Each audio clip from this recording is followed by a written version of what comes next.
আসসালামু আলাইকুম। সম্মানিত দর্শক ও শ্রোতা সকলকে শুভেচ্ছা। রাষ্ট্রপতি নির্বাচন নিয়ে কিছু কথা বলবো। ১৯৭২ সালের সংবিধানে বলা আছে সংসদ সদস্যদের ভোটে রাষ্ট্রপতি নির্বাচনের বিধান। ১৯৭৫ সালের ২৫ জানুয়ারি চতুর্থ সংশোধনীর মাধ্যমে প্রত্যক্ষ ভোটে রাষ্ট্রপতি নির্বাচন হওয়ার বিধান করা হয়েছিল। ১৯৭৮ সালে সাবেক রাষ্ট্রপতি জিয়াউর রহমান উনি প্রত্যক্ষ ভোটে রাষ্ট্রপতি নির্বাচিত হয়েছিলেন। প্রায় ৭৭% মতো উনি ভোট তখন পেয়েছিলেন। জিয়াউর রহমানের মৃত্যুর পর ১৯৮১ সালের ১৫ নভেম্বর বিচারপতি আব্দুস সাত্তার সাহেব উনি রাষ্ট্রপতি নির্বাচিত হয়েছিলেন প্রত্যক্ষ ভোটে। প্রায় ৬৫% বেশি উনি ভোট পেয়েছিলেন। তারপর প্রয়াত সাবেক রাষ্ট্রপতি হোসেন মোহাম্মদ এরশাদ ১৯৮৬ সালে ৮৪% মতো ভোট পেয়ে রাষ্ট্রপতি নির্বাচিত হয়েছিলেন। ১৯৯১ সালে আবারও সংসদ সদস্যদের ভোটের মাধ্যমে রাষ্ট্রপতি নির্বাচন অনুষ্ঠিত হয়েছিল।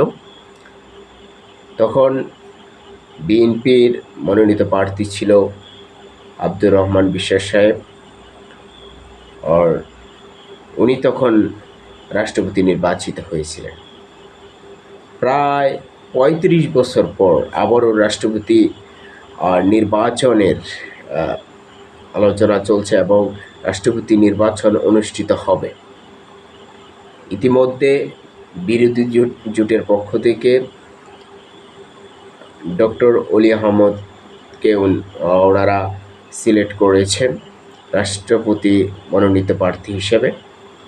এবং আমরা জানি সংবিধানে সংসদ সদস্যদের ভোটের মাধ্যমে রাষ্ট্রপতি নির্বাচন অনুষ্ঠিত হন। সেক্ষেত্রে দেখা যাচ্ছে ক্ষমতাসীন দলের পক্ষেই রাষ্ট্রপতি চলে যায়। বর্তমানে ক্ষমতাসীন দল বিএনপি, তাদের সংসদে প্রায় ২০০-র অধিক সংসদ সদস্য রয়েছে। তবে বলাই যাচ্ছে বা অনুমান করাই যাচ্ছে বিএনপির মনোনীত ব্যক্তিই রাষ্ট্রপতি হতে যাচ্ছে।